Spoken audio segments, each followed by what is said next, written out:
इस मेल का तुम्हें ऐसा करारा जवाब दूंगी ना कि तुम देखते रह जाओ। मैं ये लो, नया ले लेना। ये मैटर अब बात करके सॉल्व नहीं होता। Anyway, thanks for the. तुम टूट गए।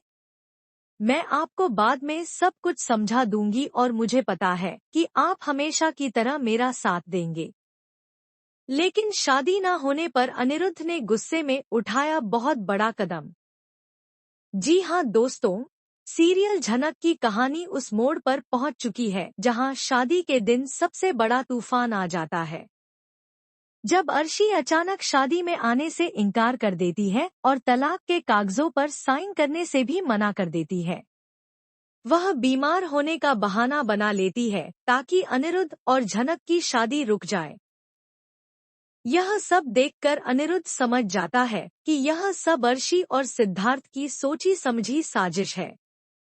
वह यह भी महसूस करता है कि झनक की बात एकदम सही थी। उन्हें पहले अर्शी से कानूनी तौर पर तलाक लेकर ही शादी करनी चाहिए थी। अब जब सब कुछ उल्टा पड़ चुका होता है, तब अनिरुद्ध अंदर से पूरी तरह टूट जाता है। उसे लगता है कि वह झनक से किया हुआ अपना वादा निभा नहीं पाया और इस वजह से उसे अब जीने का कोई हक नहीं है। वह मन ही मन यह फैसला कर लेता है कि अगर वह झनक से शादी नहीं कर सकता तो फिर इस दुनिया में रहने का कोई मतलब नहीं, और वह उसे दुल्हन की जोड़ी में यूं अधूरा छोड़कर जाना नहीं चाहता। इसलिए वह बेहद भावुक और टूटा हुआ महसूस करता है और एक खौफनाक कदम उठाने की ओर बढ़ जाता है। उधर जब झनक को यह बात पता चलती है कि अब वह अनिरुद्ध से शादी नहीं कर पाएगी क्योंकि अर्शी ने तलाक देने से साफ इनकार कर दिया है, तब वह भी बेहद दुखी हो जाती है और तुरंत अनिरुद्ध को ढूंढते हुए उसके पास पहुंच जाती है। लेकिन जैसे ही वह वहां पहुंचती है, उसका दिल दहल उठता है क्योंकि वह देखती है कि अनिरुद्ध चाकू से अपनी कलाई काटने की कोशिश कर रहा है। यह देखकर झनक के होश उड़ जाते हैं और वह दूर से ही बहुत जोर से चीख पड़ती है। उसकी चीख सुनकर घर के बाकी सदस्य भी वहां पहुंच जाते हैं और सभी मिलकर अनिरुद्ध को रोकने की कोशिश करते हैं।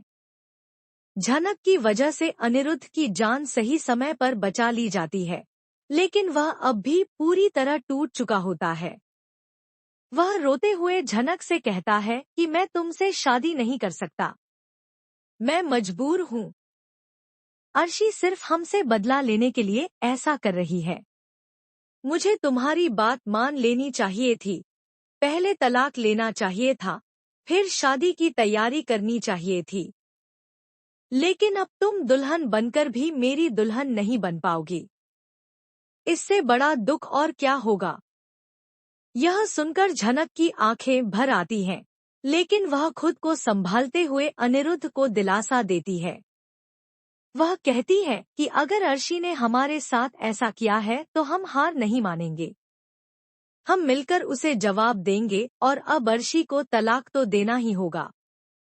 उसके बाद हम दोनों शादी करेंगे और किसी भी कीमत पर अलग नहीं होंगे, क्योंकि अर्शी अब पूरी तरह बदले की आग में पागल हो चुकी है। लेकिन हम अपने प्यार को उसकी नफरत में जलने नहीं देंगे। हम अपने रिश्ते को हर हाल में बचाएंगे और दुनिया को दिखाएंगे कि सच्चा प्यार कभी हार नहीं मानता।